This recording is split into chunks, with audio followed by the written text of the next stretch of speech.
how British intelligence started the conspiracy movement. The renowned British mathematician and physicist John Robison was just one of many contemporaries who wrote about the Bavarian Order of the Illuminati and its influence on the French Revolution. But with his book, Proofs of a Conspiracy, he landed a bestseller that was not only internationally heard, but also laid the foundation for modern conspiracy literature. Due to his membership of the Royal Society of Edinburgh and the Order of Freemasonry, he was considered a whistleblower, an insider, and special expert on the subject by subsequent generations of conspiracy writers. But his work of revelation is rather a work of misdirection. He did not present any information that was not already circulating in Europe anyway. The Bavarian police had been able to capture secret documents of Adam Weishaupt's Illuminati order and made the material public. Certain French Freemason lodges propagated similar inflammatory ideas. And then educated circles from all over Europe and the United States talked about subversive lodges and speculated about conspiracies in the 1790s and onward. The British Crown had a clear motive to attack the French monarchy through secret methods and to promote a revolution in France. But instead of investigating this lead, John Robison and other authors drew attention only to the Bavarian Illuminati and some French Freemason lodges. Robison shamelessly praised the British Crown, the British system of government, and the British Freemason system, while accusing France of interfering in Britain's colonial affairs, meaning America. He does not explicitly mention that France had provided a major part of the financing for the American Revolution, and he does not ask the obvious question whether the British Crown may have avenged this by promoting the French Revolution as a payback coup. Even more devastating for Robison's credibility is the fact that for his book, Proofs of a Conspiracy, he had himself supplied with all kinds of material by the secret agent and diplomat Alexander Horn, who worked closely with the Thurn und Taxis family in Germany, which was close to the British Crown. Karl Alexander von Thurn und Taxis married the daughter of hereditary Prince Duke Karl zu Mecklenburg and Friederike von Hessen-Darmstadt. The hereditary prince was the brother-in-law of the English King George III from the House of Hanover, and served in the Hanoverian army. In 1776, he even became governor of Hanover. Friederike was a daughter of Prince Georg Wilhelm von Hessen-Darmstadt, whose principality had a noble connection with Hessen-Kassel. Hessen-Kassel was closely associated with the House of Hanover of the British royal house, the British throne, and in addition, Hessen-Kassel supported the career of Baron Knigge, the second most important member of the Order of the Illuminati. And in addition to that, it was Hessen-Kassel who created and controlled the career of the Rothschild banking clan.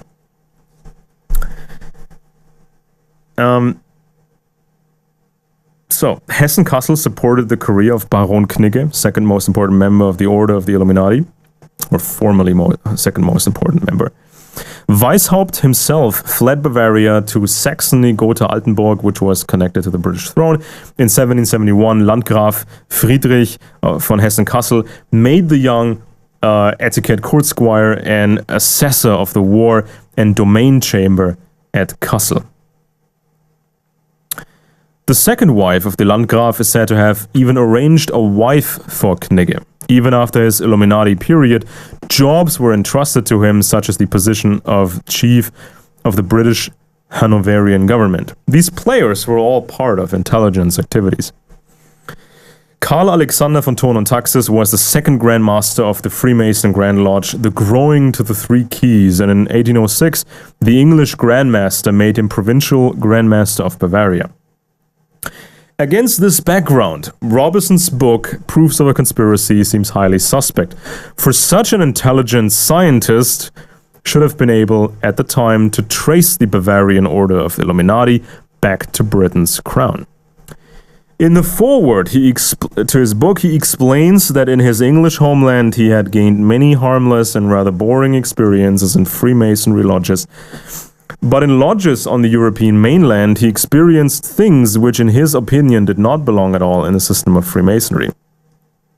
Here he makes an unfair separation because also on the British Isles, there were all kinds of lodges which went far beyond the standard 3 degrees of apprentice, fellow, and master. He paints a simple black and white image with the good British Freemasonry on the one hand and the dark lodges in Germany and France on the other.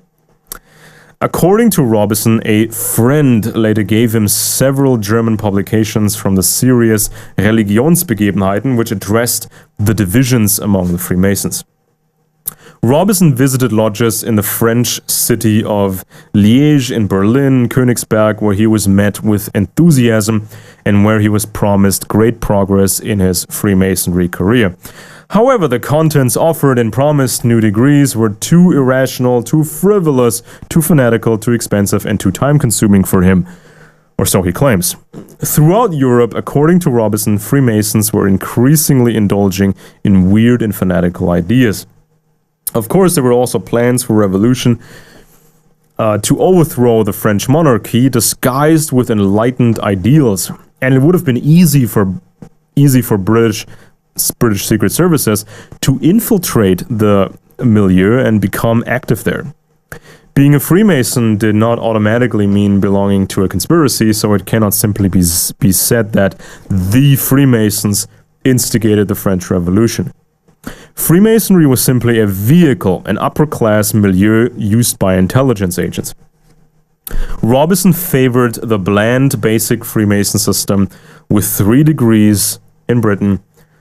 For ordinary British Freemasons, the rule was not to hold critical discussions about the government and the church in the lodge. On the European continent, however, these restrictions did not apply. On the pretext of enlightenment and liberation of the masses in Europe, shady people spread wild ideas of revolution. Interestingly, the Freemasons in Britain behaved and did not conspire against the monarchy or the British Church. The main suspect behind the French Revolution was the British Empire, with the motive to eliminate the French monarchy. Did Robison really think naively that the Bavarian Order of the Illuminati and the French Masonic lodges were acting on their own? We can therefore state that one of the most important and foundational works of conspiracy literature is based on an obscure series of texts, shadowy sources, untraceable books, the whispers of a British spy, and the vague observations of Robison in various European lodges, which he also deliberately censored in order to not reveal any secrets of the Freemasons to the profane readers. According to Robison, the Illuminati order of Weishaupt wanted to take over the entire world out of greed, destroy faith and monarchies, and was therefore also a threat to Great Britain.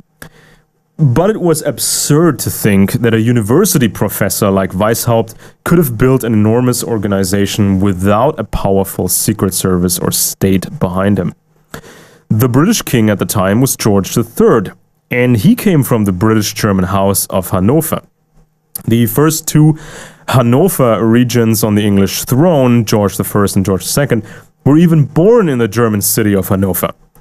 Adam Weishaupt, the founder of the Order of the Illuminati and possible co-conspirator of the French Revolution, probably served together with Knigge as agents of the British crown.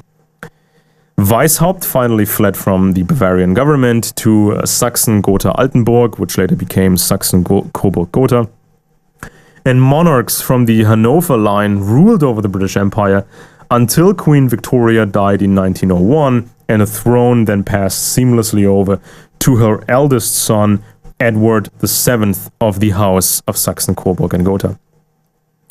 Weishaupt was taken up after his escape by Duke Ernst II of Sachsen-Gotha-Altenburg, who was also a member of the Order of the Illuminati, and provided him with a job. There, Weishaupt then wrote a series of works that played down the meaning of his order. Robison speaks enthusiastically about classic organized British Freemasonry, which really got off the ground at the start of the reign of King George I, and we recognize the usual slogans according to which the brothers had some special tools to educate their members morally and to make them better than the unenlightened ordinary citizens, and that the special power would fizzle out if the Masons made their secrets accessible to the public. For a world empire and a world revolution, however, it takes more than just an abstruse Bavarian university professor who found Freemasonry too boring and opened up the 100th New Progressive Club. A subversive group like the Illuminati needed many resources and experience in covert operations and counterintelligence to become significant. Weishaupt's order spread to some extent, but also suffered many setbacks. A surge of the Illuminati member Zwack's house uncovered important papers. Baron Knigge left discouraged, and finally even the most sensitive texts, such as lists of members or the places with Illuminati lodges, fell into the hands of the Bavarian police and were made public. Robison was not impressed at all by Weishaupt's commitment to world revolution, but accuses him and his comrades in arms of collecting as much money as possible without ever dreaming of actually conquering the world. Weishaupt's realistic goal was to rule his order and not, as he boastfully told his subordinates, to rule the world. So, was all this just a little occult sectarianism to accumulate a few riches? Weishaupt, of course, had the abilities of a guru and knew that men could be led with the help of secretive hoo-ha. At the same time, however, it is very likely that he had built his Illuminati group as a front for the British Secret Service in order to recruit useful people and use them for revolutionary purposes. Robison was a king-loving, faithful Freemason from Britain, and his book directed all the attention towards Weishaupt's busted order and some French lodges. He never suspects the British authorities. From an intelligence point of view, however, it takes far more than a spark and favorable circumstances for a revolution, but rather long-prepared subversive operations, the establishment of spy rings, and the recruitment of enough important people that are needed for a coup. The whole repertoire of blackmail, bribery, and deception and front organizations was necessary for the Shadow War. Instead of soberly analyzing what had happened, Robison feeds us a selectively prepared story of the Illuminati, and Robison's dubious book was disseminated in all directions and was also heard by George Washington and Senator Seth Payson in America, who published the text Proof of the Illuminati based on Robison's work in 1802. Until well into the 20th century, other conspiracy authors explicitly referred to Robison without really taking a critical look and without investigating the role of British intelligence. Later conspiracy authors added the myth of Jewish world conspiracy. So, Weishaupt was subsequently turned into a Jew and an agent of the Rothschild clan. People were led to believe the fairy tale that 5 Rothschild brothers had stolen the entire British colonial empire with some simple banking activities. In reality, the tiny Rothschild clan had been slowly built up as a front for British crown money by none other than the Landgraf von Hessen-Kassel, who was closely related to the British king and who was also involved in the Illuminati of Bavaria. The reason was simple. Other European powers were less suspicious when loans seemed to be organized by Jewish bankers. According to the old cliche, Jews had no roots, no country, and no interest except interest. Britain's secret services loved to spread the myth of Jewish world conspiracy. Britain's and America's secret services spread the phony protocols of Zion in a big way. Even Winston Churchill publicly referred to conspiratorial Jews in Weishaupt and recommended the conspiracy theories of Nestor Webster, who was literally born into the British establishment. Oh, and by the way, the famous quote attributed to Nathan Rothschild about controlling the money supply and therefore not caring who sits on the British throne is completely fake. It's a fake quote. Nobody's ever shown a credible source for that quote.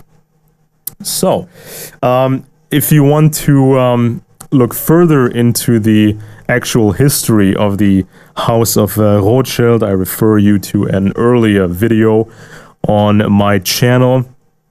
A number of families were built into, were made into oligarchs, were turned into, were built up as these puppets. And you can clearly see how the Anglo-American intelligence agencies, have always had a lot of control over the conspiracy movement or modern conspiracy theories. So it's very, very important that you examine these things, you re-examine these things, and don't think that you know it all. Don't think that you know about power structures.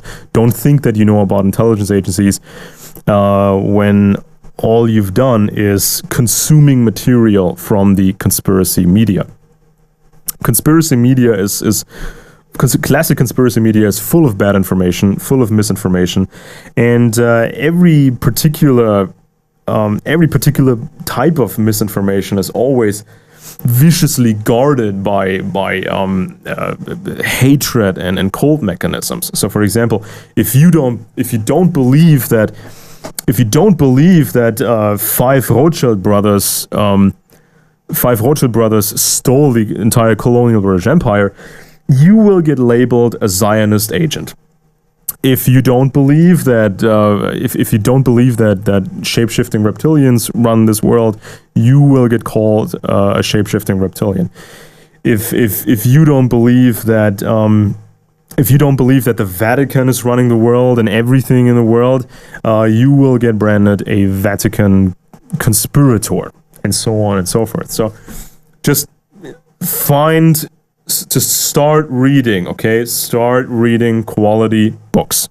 Start reading quality books about criminology, about history, about intelligence agencies, about psychopathologies, and so on. Read good books. That's how you really understand what's going on, what the power structures are, how these empires were built, and where the weak points are.